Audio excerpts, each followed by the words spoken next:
Welcome back. How did you do after week 6, finding ways to spend more time in your special place, the place that you're really meant to be?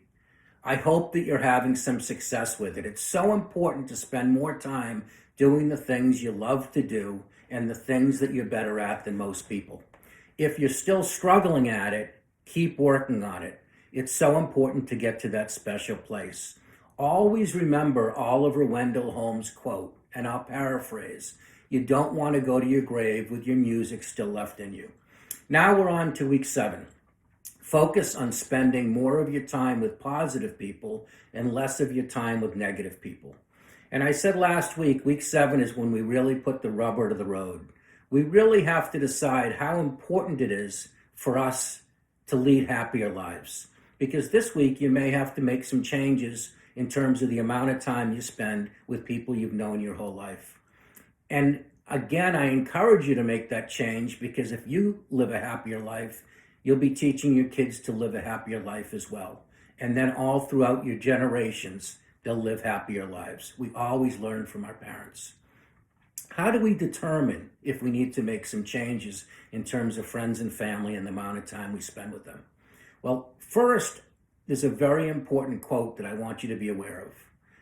You will be the average of the 5 people you spend the most time with. So if you're spending time with negative people, you're going to be more negative, and positive people more positive. So the first thing we do after this video is take out a piece of paper and write down the 5 people you spend the most time with, whether it's on text, telephone, or face-to-face. Next to each of those people's name, I want you to put a number. Number 1, they're totally toxic. All they do is complain, they are brutal, and whenever you talk to them, they put you in a bad mood. 5 is the opposite. They're wonderful. They're so upbeat. You could be having a terrible day and they're going to lift you up. 3, of course, is right in the middle. They're neutral. So put a number next to each of those 5 people. 1 totally negative, 5 totally positive. Then we want you to take those numbers and add them together and divide by 5. Now you have your average positivity level amongst the 5 friends you have. If you're at a 4 or a 5 overall, the average number, you're in really good shape. You may want to still work on a friend or two if they individually are at the 1 or 2 level, but you honestly don't have to. If you're at a 3, you absolutely should try to improve. If you're at a 1 or 2, you need to improve. Unless you make changes to your friends and family and the amount of time you spend with them, I don't think you can be as successful with this program. Next, you take your friends and you take one at a time and you let your friend know, it's a friend who's very negative, that you're taking a new program and you think it would be great for them. You really think they could use some more positivity in their life. It doesn't have to be my program. There's thousands of programs out there. And you wait a week. And if they haven't taken you up on it and they're not taking a program, you bring it up again. After 2 weeks, if they still haven't decided to take a program, you let them know you really need them to change. You're trying to be positive. It takes a lot of work on your end. And whenever you talk to them, they're negative and they're pulling you down. You really need them to make a change. If you find after a week or 2, they're unable to change, you should spend less time with them, whether it's by text, on the phone, or face-to-face.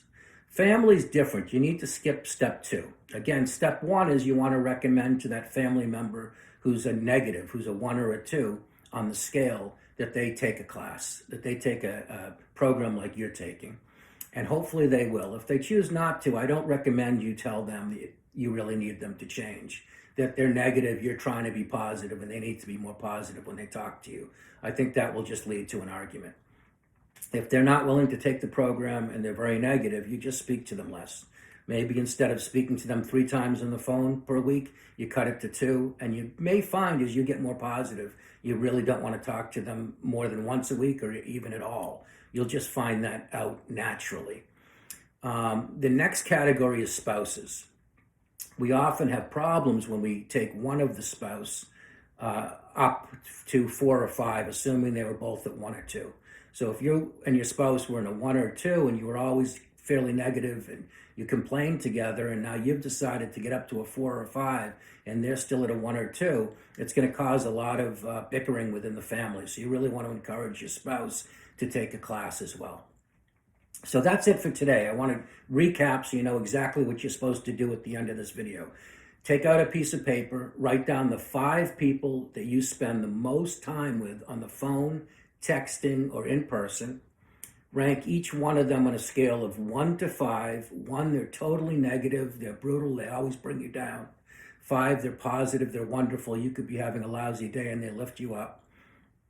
And then you're going to add those 5 together, those 5 numbers together. If everyone's a 5, wouldn't that be great? It'd be a 25. If everyone's a 1, which would be horrible, it'd be a 5. You add them together, divide by 5. Now we have your average number for the 5 people you spend the most time with. If it's a 4 or 5, you're doing great. Still may want to work on a 1 or 2 if you have an individual person who's a 1 or a 2. If you're a 3, you need some work. If you're a 1 or 2 overall, you definitely need to make some changes if you want this program to be as successful as it can. You start with your friends, recommending they take a program. If they choose not to, you tell them you really need them to change. Be more positive. If they still can't, you slowly start to drift away, spending less time with them. Family, you ask them to take a program. If they won't, you don't ask them to change. Family will get upset with you, I think. You just slowly spend less time with them. And with a spouse, if you were both in the 1 or 2 category and you're moving away from it, I highly recommend you push your spouse to take a program to move in the same direction as yourself. That's it for today. We're going to pick up next week, and it's the opposite. Next week, we're going to talk about building on positive, close relationships, spending more time with close friends and family. Thanks. Have a great week.